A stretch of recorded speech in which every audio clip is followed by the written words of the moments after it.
Bakit hindi bumababa yung inyong blood sugar kahit umiinom ng gamot, kahit umiiwas na sa mga matatamis, at kahit hindi na kumakain ng kanin? This is because yung glucose source natin ay hindi lamang sa mga pagkain iyon. Hindi lang ito sa asukal, hindi lang ito sa white rice. Ang glucose ay nasa starch din. Ang starch ay pwedeng galing sa brown rice, pwedeng galing sa mais, pwedeng galing sa patatas, and of course, meron ding fruits. As much as fruits ay hindi mataas sa glucose, ito ay mataas naman sa fructose. Ang fructose ay hindi natin dapat konsumuhin ng ganon karami. If you like the vitamins and minerals in fruits, makukuha nyo yan sa gulay. However, if kayo ay sobra-sobra kung kumain ng prutas, especially yung mga matatamis na prutas, that is already high glucose and high fructose na pwedeng magpalala ng diabetes because of its effect sa insulin resistance. Lalong-lalo kayong magiging insensitive sa insulin. And even if you will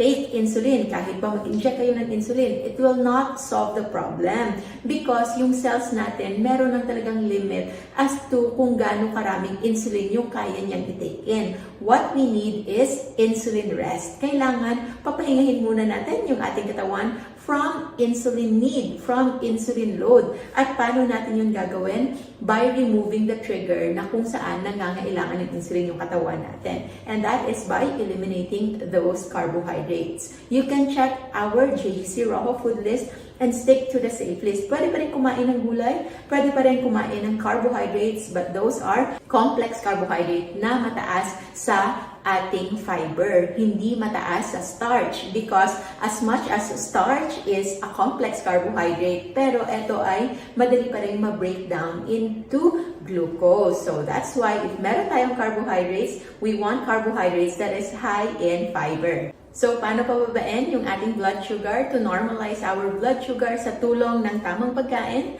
This is by eliminating yung mga pagkain na nagpapataas ng ating blood sugar. Glucose, fructose, starch. Sila yung major food groups na kailangan i-replace. At ano yung ipapalit natin dito?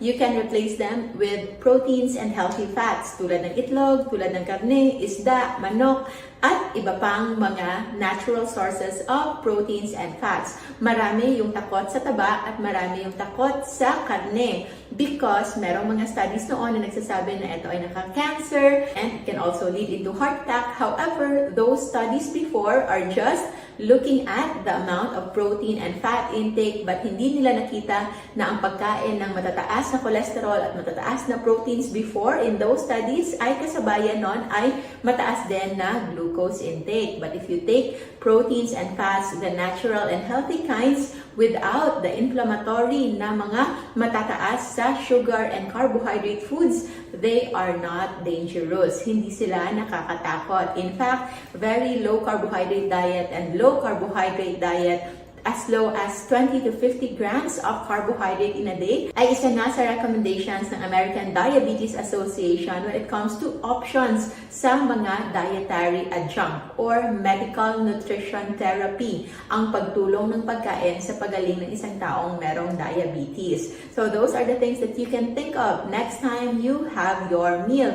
One way to know if you are doing low carb the right way is by checking your blood glucose before kayo kumain at pagkatapos nyong kumain about 1 to 2 hours after. Dapat hindi ito lalagpas to more than 30 milligrams per DL yung pag-angat nito from your pre-meal na blood glucose. Because if it is already more than 30 milligrams per DL, yung pagtaas niya galing sa pre-meal na blood glucose, then most likely yung kinain ninyo ay medyo mataas na sa carbohydrate content. This is also the reason why kahit pa 50 grams yung limit natin sa carbohydrate in a day, as much as possible, mainam na hindi nyo ito kainin in just one sitting. So, 50 grams, nasa equivalent niya, nasa 2 tinapay, or 1 cup ng rice if high carb yung choices ninyo, or nasa 3-4 kilo ng lettuce, ng green leafy vegetables, ng broccoli, cauliflower, and other low carb vegetables. So, nasa sa inyo kung ano yung option ninyo. That is why, despite knowing all this, if ever kayo pa rin ay pipili ng kanin o ng tinapay,